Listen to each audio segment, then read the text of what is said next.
been accused of practicing medicine without a license. It's a very grave charge, son. Are you aware that it's unlawful to practice medicine without a medical license? Yes, sir, I am. Are you aware that running a medical clinic without the proper licensing can place both you and the public in a great deal of danger? Is a home a clinic, sir? If you are admitting patients and treating them, physical location is irrelevant. Yes, sir. Will you define treatment for me? Yes, treatment would be defined as the care of a patient seeking medical attention. Have you been treating patients, Mr. Adams? Well, sir, I live with several people. They come and go as they please. I offer them whatever help I can. Mr. Adams, have you or have you not been treating patients at your ranch? Everyone who comes to the ranch is a patient, yes. And every person who comes to the ranch is also a doctor. I'm sorry. Every person who comes to the ranch is in need of some form of physical or mental help. They're patients. But also every person who comes to the ranch is in charge of taking care of someone else. Whether it's cooking for them, cleaning them, or even a simple task as listening. That makes them doctors. I use that term broadly, gentlemen, but is not a doctor someone who helps someone else? When did the term doctor get treated with such reverence as, oh, right this way, Dr. Smith, or, excuse me, Dr. Scholes, what wonderful foot pads, or, pardon me, Dr. Patterson, but your flatulence has no odor. At what point in history did a doctor become more than a trusted and learned friend who visited and treated the ill? Now, you ask me if I've been practicing medicine. Well, if this means opening your door to those in need, those in pain, caring for them, listening to them, applying a cold cloth until a fever breaks, if this is practicing medicine, if this is treating a patient, then I am guilty as charged, sir. Did you consider the ramifications of your actions? What if one of your patients had died? What's wrong with death, sir? What are we so mortally afraid of? Why can't we treat death with a certain amount of humanity and dignity and decency and, God forbid, maybe even humor? Death is not the enemy, gentlemen. If we're going to fight a disease, let's fight one of the most terrible diseases of all, indifference.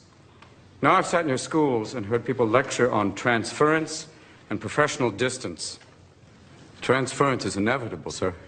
Every human being has an impact on another. Why don't we want that in a patient-doctor relationship? That's why I've listened to your teachings, and I believe they're wrong. A doctor's mission should be not just to prevent death, but also to improve the quality of life. That's why you treat a disease, you win, you lose. You treat a person, I guarantee you'll win. Now here today, this room is full of medical students. Don't let them anesthetize you. Don't let them numb you out to the miracle of life. Always live in awe of the glorious mechanism of the human body. Let that be the focus of your studies and not a quest for grades, which will give you no idea what kind of doctor you will become. Mr. Adams, please turn and don't address wait the till board. you're on the ward to get your humanity back. Start your interviewing skills now. Start talking to strangers. Talk to your friends. Talk to wrong numbers. Talk to everyone. Mr. Adams! And cultivate friendships with those amazing people standing in the back of the room. Nurses that can teach you.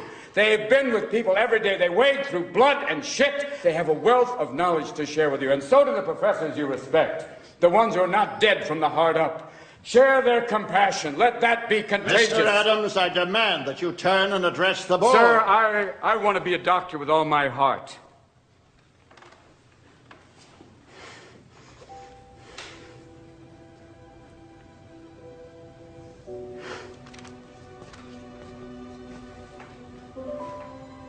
I wanted to become a doctor so I could serve others.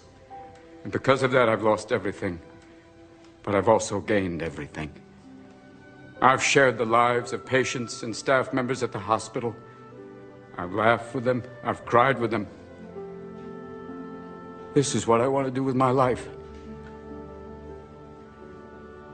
And as God is my witness, no matter what your decision today, sir, I will still become the best damn doctor the world has ever seen.